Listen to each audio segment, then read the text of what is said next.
सबसे पहले तो आरएसएस में जितना जो कुंवाड़ा बैठा हुआ है उसका ब्याह करा करके और उसका जनसंख्या वो लोग को कहे कि भाई आप पहले अपने घर में 3-3 गो बच्चा पैदा कीजिए। जितना देश भर में आरएसएस बहुत सा अनमैरिड लोग घूम रहा है।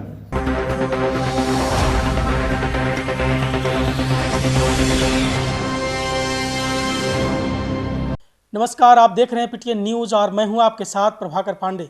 आपको बता दें कि आरएसएस प्रमुख मोहन भागवत ने एक बयान दिया था और कहा था कि देश में जो युवा हैं वो 3 बच्चे पैदा कर सकते हैं और मैं ये पूरे देश से अपील कर रहा हूं कि 3 बच्चे ही पैदा करें। इस तरह के बयान दिए थे मोहन भागवत। अब इस पर पूरे देश भर में राजनीति सरगर्मी तेज हो गई है। इसी के साथ मोतिहारी पहुंचे राजद के प्रदेश उपाध्यक्ष विनोद श्रीवास्तव ने सीधे तौर पर बयान दे दिया है और कहा है कि जो मोहन भागवत का बयान है वो मैं इस बयान को खंडन करता हूं और इस तरह के बयान अनर्गल बयान है, क्योंकि ये देश में ऐसे युवा लाखों ऐसे युवा हैं जो पढ़ लिख करके भी बेरोजगार हैं। तो इस देश में बेरोजगारी की समस्या है, इस बेरोजगारी पर बात करनी चाहिए, ना कि इस तरह के अनर्गल बयानबाजी करनी चाहिए। इस तरह की बातें कहते नजर आ रहे हैं और क्या कुछ कहा है विनोद श्रीवास्तव ने, पहले आप ये बयान सुने।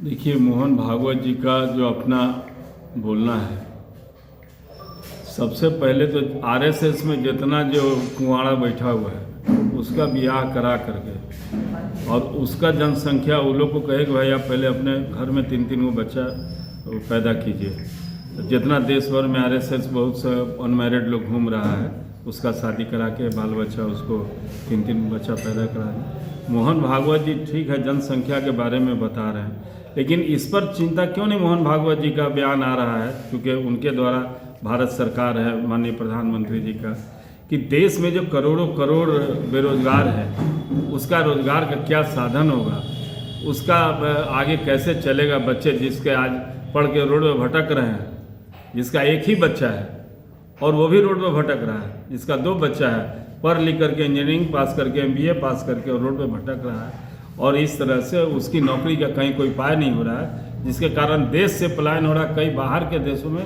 नौकरी करने मतलब मजदूरा का काम करने के लिए अदर कंट्री में जा रहा है, कोई दोहा कतर जा रहा है, कोई दुबई जा रहा है। तो इसका क्यों नहीं हिंदुस्तान में अगर कल कारखाना खोलें कि हाँ भाई पहले देश को समृद्ध करने की बात करें, हमारे बच्चे नौजवान जो रोड पर भटक रहे हैं उसका रोजगार कैसे मिले, उस पर मोहन भागवत जी को प्रकाश डालना चाहिए था। कि 2014 में माननीय प्रधानमंत्री जी मोदी जी ने घोषणा किया था कि हम सत्ता में जब आएंगे तो 2 करोड़ नौकरी देंगे और हर घर में 15 लाख रुपया देंगे।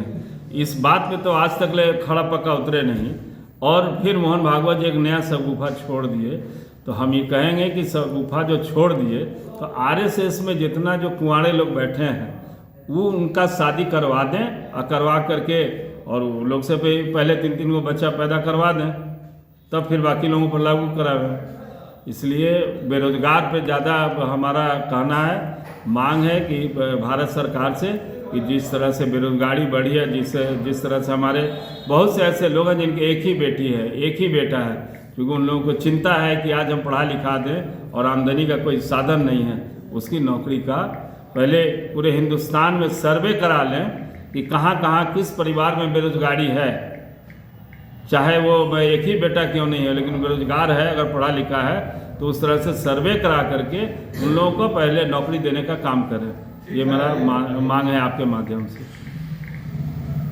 राजद के प्रदेश उपाध्यक्ष विनोद श्रीवास्तव ने मोहन भागवत पर बड़ा बयान दिया है। सीधे तौर पर कहा है कि इस तरह के अनर्गल बयान नहीं देनी चाहिए, क्योंकि इस देश में कई ऐसे युवा हैं जो पढ़ लिख कर भी बेरोजगार हैं। तो पहले रोजगार की व्यवस्था करनी चाहिए, ना कि 3 बच्चे पैदा करने की अपील करनी चाहिए। इस पर उन्होंने सीधे तौर पर कहा है कि पहले आरएसएस के कुंवारे जो लोग हैं वो पहले शादी करें और 3 बच्चे पैदा करके दिखाएं, इसके बाद ही इस तरह के बयान दें और पूरे देश के युवाओं से इसके बाद में अपील करें। क्योंकि जिस तरह से यह अनर्गल बयानबाजियां हैं, इससे देश में सौहार्द बिगड़ेगा। क्योंकि ये देश में कई ऐसे युवा हैं जिनके पास रोजगार नहीं है। एक बच्चे पैदा करना तो मुश्किल है, पढ़ाना लिखाना, उसके साथ दवा के व्यवस्था करना, कपड़े का व्यवस्था करना, ये तो मुश्किल बात है। ये 3 बच्चे कहाँ से पैदा करेंगे? इस तरह के जो बयान है वो नहीं देनी चाहिए। अनर्गल बयानबाजी है, अनर्गल बयानबाजी से बचना चाहिए। इस तरह की बातें कहते नजर आए।